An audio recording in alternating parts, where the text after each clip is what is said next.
Karen Woodson, the self-appointed president of the Westwood Hills Homeowners Association, HOA, stood over the rubble of what was once a carefully concealed private tunnel, her manicured hands on her hips and a triumphant gleam in her eye.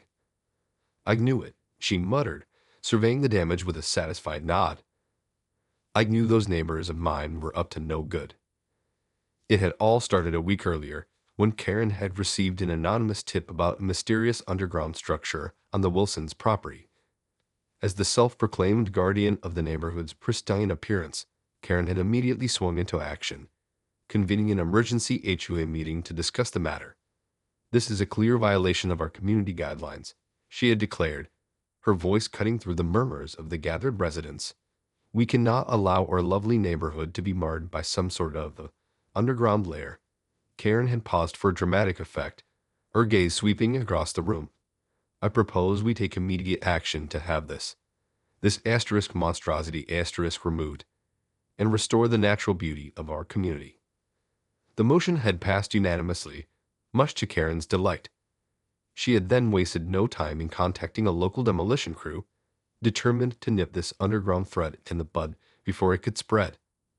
And now, here she stood, surveying the aftermath of her decisive action. "That'll teach them to try and sneak something past the HOA," she muttered, a self-satisfied smirk playing on her lips. But as Karen turned to leave, a sudden commotion caught her attention. A group of uniformed officers were striding towards her, their faces stern. "Ma'am, I'm going to have to ask you to step away from the demolition site," one of the officers said, his voice firm. Karen blinked in surprise, her confidence momentarily shaken. "Excuse me, this is my neighborhood, and I ordered the demolition of that thing on the Wilsons' property. Who do you think you are, interrupting my business?" The officer stepped closer, his expression unwavering. "Ma'am, this is a registered Army Corps of Engineers landmark. You had no authority to order its demolition." Karen's eyes widened in shock, and she could feel the blood draining from her face. "The landmark asterisk," she stammered, her voice quivering. "But how was I supposed to know that? I was just trying to maintain the integrity of our community." The officer shook his head, his lips pursed in a disapproving frown. "That's no excuse, ma'am. You've caused significant damage to a protected historical site. I'm afraid you're going to have to come with us." As the officers moved to apprehend her, Karen felt a rising sense of panic. This was not how things were supposed to go. She was the president of the HOA, the guardian of the neighborhood's beauty and order. How could this be happening? With a resigned sigh, Karen allowed the officers to lead her away, her mind racing as she tried to make sense of the sudden turn of events. What would her neighbors think? How would she ever live this down? The news of Karen's arrest spread like wildfire through the Westwood Hills neighborhood, sending shockwaves through the community. The residents, who had previously been content to let Karen dictate the rules of the HOA, now found themselves questioning her judgment and her authority. "I can't believe she just went ahead and had that tunnel demolished without checking the facts," one neighbor, Susan, said to her husband over dinner. "I mean, what if it really was some kind of historical landmark?" Her husband, John, nodded gravely.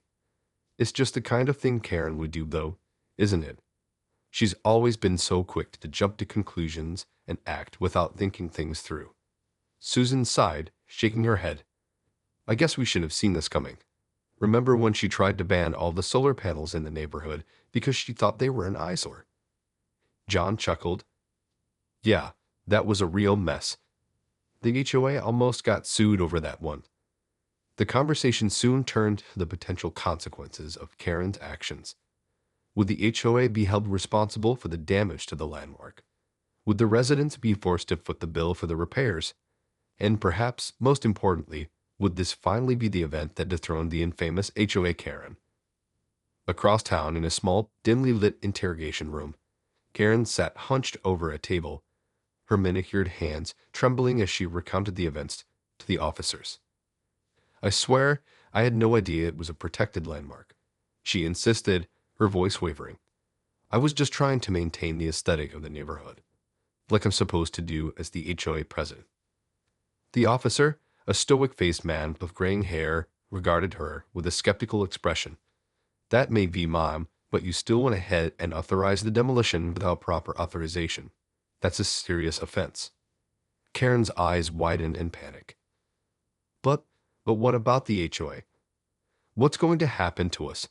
We can't afford the kind of fines and legal fees that are coming our way. I just know it.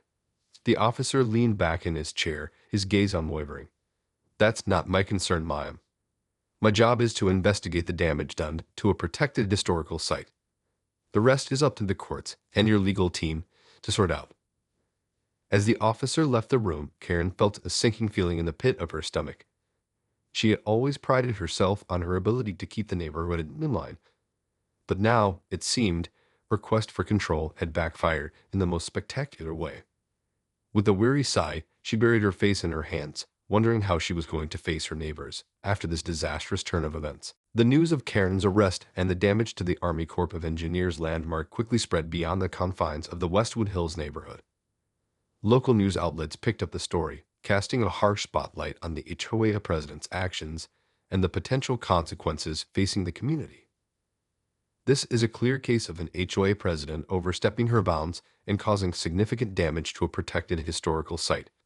One reporter declared, her tone indignant. The residents of Westwood Hills are now facing the very real possibility of hefty fines and legal battles. As the media frenzy intensified, the residents of Westwood Hills found themselves caught in the crosshairs of public scrutiny.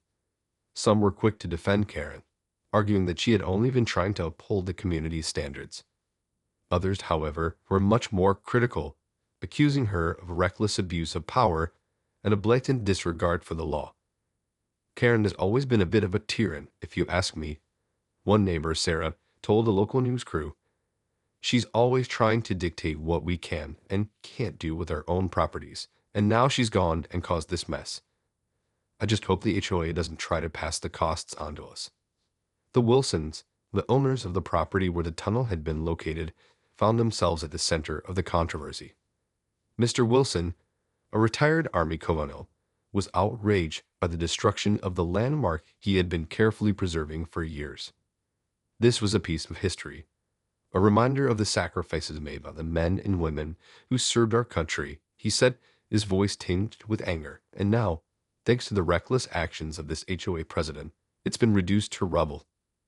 As the residents of Westwood Hills grappled with the fallout, Karen found herself increasingly isolated and vilified.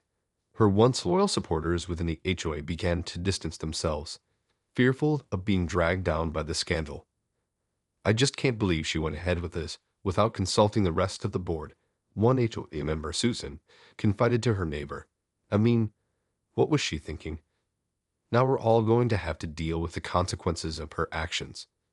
With the media vultures circling and her own community turning against her, Karen began to realize the full extent of the mess she had created. The once powerful HOA president now found herself in a precarious position, facing the very real possibility of losing everything she had worked so hard to build. As the public outcry over the Westwood Hills landmark demolition intensified, the legal wheels began to turn.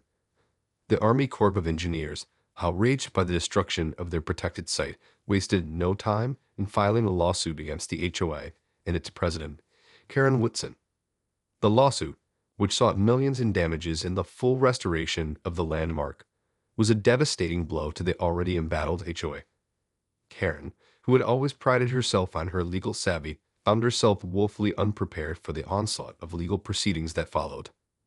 This is a clear-cut case of trespassing and destruction of federal property, the lead attorney for the Army Corps of Engineers declared during a press conference. The HOA and its president acted recklessly and with complete disregard for the law.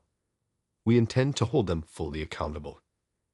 Karen, who had been dragged into the spotlight, found herself thrust into the unenviable position of having to defend her actions in front of a skeptical public and an equally skeptical legal system. I was simply trying to uphold the standards of our community, she argued, her voice quivering with a mix of desperation and defiance. I had no idea that the tunnel was a protected landmark. How could I have known that? But the Army Corps of Engineers lawyers were having none of it. They methodically dismantled Karen's defense, arguing that as the president of the HOA, she had a responsibility to thoroughly investigate any potential issues before authorizing such drastic action. Ms. Woodson's actions demonstrate a clear pattern of reckless disregard for the law and the well-being of her community. One of the attorneys stated, "She has abused her position of power for far too long, and now the residents of Westwood Hills are paying the price." As the legal proceedings dragged on, the residents of Westwood Hills found themselves caught in the crossfire. Tensions within the community reached a boiling point, with some residents rallying behind Karen and others demanding her resignation. "This is all her fault," one irate homeowner shouted during a heated HOA meeting. "If she had just done her due diligence, we wouldn't be facing these massive fines and potential lawsuits." Karen, her once confident demeanor shattered, could only watch helplessly as the fallout from her actions continued to unfold. The once powerful HOA president was now on the brink of losing everything, and the future of the Westwood Hills community hung in the balance. As the legal battle raged on, the residents of Westwood Hills began to take matters into their own hands. Frustrated by Karen's high-handed leadership and the potential financial burden they now faced, a group of homeowners decided to stage a rebellion against the embattled HOA president. At the center of this uprising was Sarah, a longtime resident and a vocal critic of Karen's reign. Rallying her neighbors, she began to organize a campaign to unseat Karen and reform the HOA from the ground up. "This has gone on for far too long," Sarah declared during a heated town hall meeting. "Karen has been running this HOA like her own personal fiefdom, and look where it's gotten us. We can't just sit back and let her drag us all down with her." The crowd erupted in cheers, the pent-up frustration of years of Karen's heavy-handed tactics finally boiling over. Residents who had once been content to let Karen call the shots now found themselves galvanized, ready to fight for a more democratic and accountable HOA. "We need to take back control of our community," another homeowner, Mike, chimed in. "No more of this Karen knows best nonsense. It's time we had a say in how our neighborhood is run." Inspired by the growing momentum, Sarah and her team of rebels began to formulate a plan. They would challenge Karen's position in the upcoming HOA elections, and they would do it armed with a comprehensive platform of reforms that would give residents a greater voice in the decision-making process. "We're not just going to oust Karen," Sarah declared, her eyes gleaming with determination. "We're going to completely overhaul the way that this HOA operates, from the ground up." As the rebellion continued to gather steam, Karen found herself increasingly isolated and besieged. Her once loyal supporters within the HOA had all but abandoned her, unwilling to risk being associated with the scandal that threatened to engulf the entire community. "They're just a bunch of troublemakers," Karen huffed, her manicured brow furrowed in frustration. "They don't understand the importance of maintaining the integrity of this neighborhood. If they had their way, it would all fall apart." But the residents of Westwood Hills were no longer willing to blindly follow Karen's lead. They had seen the consequences of her actions, and they were determined to take back control of their community, no matter the cost. The stage was set for an epic showdown, one that would determine the future of the Westwood Hills HOA and the fate of Karen Woodson's reign as its self-appointed ruler. The day of the Westwood Hills HOA elections dawned with a palpable sense of tension in the air. The residents, divided into two distinct camps, had been engaged in a bitter war of words for weeks, each side convinced of the righteousness of their cause. On one side stood Karen Woodson, the embattled HOA president, her once impeccable reputation now tarnished by the scandal of the landmark demolition. Clinging to the remnants of her power, she had rallied her remaining supporters, determined to maintain her grip on the community she had ruled with an iron fist for so long. "This is my asterisk neighborhood," she had declared during a heated town hall meeting, her voice dripping with a mixture of defiance and desperation. "I've worked hard to keep it pristine and orderly, and I'm not about to let a bunch of troublemakers ruin everything I've built." On the other side stood Sarah and her team of rebellious homeowners, the resolve hardened by the prospect of a future under Karen's continued leadership. They had campaigned tirelessly, promising sweeping reforms that would give residents a greater voice in the decision-making process and hold the HOA accountable for its actions. "We can't let Karen's reckless behavior continue to put our community at risk," Sarah had argued, her words resonating with a growing number of disillusioned residents. It's time for a change that puts the needs of the people first. As the polls opened, the tension in the air was palpable. Both sides had mobilized their supporters, flooding the community center with a sea of passionate voters. The air crackled with the electricity of a high-stakes showdown, with the future of Westwood Hills hanging in the balance. Karen, her usually impeccable composure cracking under the strain, paced nervously outside the polling stations, her manicured hands fidgeting with the hem of her designer dress. She had poured everything she had into this election, determined to cling to the power she had wielded for so long. But as the votes were tallied, it became clear that the tide had turned against her. Sarah and her team of rebels had swept the election, their promise of reform and accountability resonating with the weary residents of Westwood Hills. Karen, her face a mask of disbelief and anguish, watched helplessly as the results were announced. The once all-powerful HOA president had been unceremoniously dethroned, her reign of control over the community finally broken. As the victors celebrated their hard-won triumph, Karen retreated into the shadows, her dreams of unchallenged dominance shattered. The rebellion had succeeded, and the residents of Westwood Hills were now poised to take back control of their community and their future. In the aftermath of the Westwood Hills HOA elections, the new leadership wasted no time in enacting the reforms they had promised during their campaign. Gone were the days of Karen Whitson's iron-fisted rule, replaced by a more inclusive and transparent system that gave residents a genuine voice in the decision-making process. We're here to serve the community, not dictate to it, Sarah, the newly elected HOA president, declared during a town hall meeting. No more secret meetings, no more unilateral decisions. From now on, everything will be done with the input and approval of the people who call Westwood Hills home. The residents, emboldened by their victory, embraced the changes with enthusiasm. They attended HOA meetings in droves, eager to have a say in the direction of their community. The once stifling atmosphere of the HOA had been replaced by a spirit of collaboration and open dialogue. It's like a weight has been lifted off our shoulders, one homeowner, Mike, remarked to his neighbor. So we actually feel like we have a stake in this neighborhood again, instead of just being beholden to Karen's whims. But even as the new HOA leadership worked to repair the damage done by Karen's reckless actions, the looming specter of the legal battle with the Army Corps of Engineers remained. The lawsuit, which sought millions in damages and the full restoration of the demolished landmark, continued to cast a shadow over the community. We're doing everything we can to mitigate the fallout from this situation, Sarah assured the residents during a town hall meeting. But the reality is, we're still facing some very serious financial and legal consequences. It's going to take time and a lot of hard work to get us back on solid footing. The residents, still reeling from the upheaval, were more than willing to roll up their sleeves and pitch in. They organized fundraisers, volunteered their time and expertise, and even began to explore creative solutions to the legal predicament. We're in this together, one homeowner, Sarah, declared. We may have had our differences in the past, but we're all in this neighborhood for the long haul, and we're not going to let a few legal setbacks break our community. As the dust settled and the new HOA leadership continued to steer the community towards a brighter future, the residents of Westwood Hills found themselves united in a way they had never been before. The rebellion had brought them together, forging a sense of unity and purpose that would serve them well in the challenges yet to come. In the months that followed the Westwood Hills HOA elections, the community found itself on the path to a remarkable transformation. Under the leadership of the new HOA president, Sarah, and her team of dedicated residents, the neighborhood began to heal from the wounds inflicted by Karen's disastrous reign. The legal battle with the Army Corps of Engineers, while still ongoing, had taken on a new tone.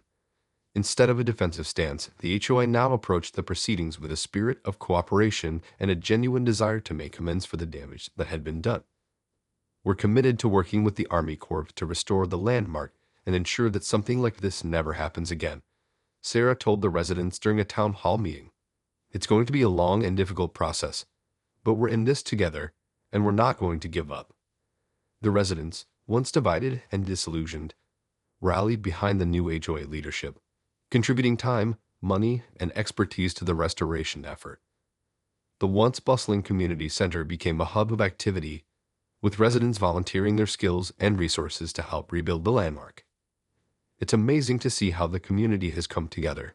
One homeowner, Mike, remarked, "We've all got a stake in this, and we're not going to let it go down without a fight." As the restoration work progressed, the residents of Westwood Hills began to rediscover a sense of pride and ownership in their community. Gone were the days of Karen's dictatorial rule, replaced by a spirit of collaboration and shared responsibility. "This is our neighborhood, and we're going to make it better than ever," Sarah declared, her eyes shining with determination. "We're not just rebuilding a landmark, we're rebuilding the very foundation of this community." The transformation of Westwood Hills was not without its challenges, of course. The legal battle with the Army Corps of Engineers continued to drag on, and the financial burden placed on the HOA was significant. But the residents, emboldened by their newfound sense of unity and purpose, refused to be daunted. "We're in this for the long haul," one homeowner, Sarah, told her neighbors. "And when we're done, Westwood Hills is going to be a better place for it." As the last of the restoration work was completed, the residents gathered to celebrate the triumphant return of the landmark. It was a moment of healing and renewal, a testament to the power of a community united in its pursuit of a common goal. And as they looked towards the future, the residents of Westwood Hills knew that they had emerged from the ordeal stronger, more resilient, and more connected than ever before. The reign of HOA Karen had come to an end, paving the way for a brighter, more inclusive tomorrow.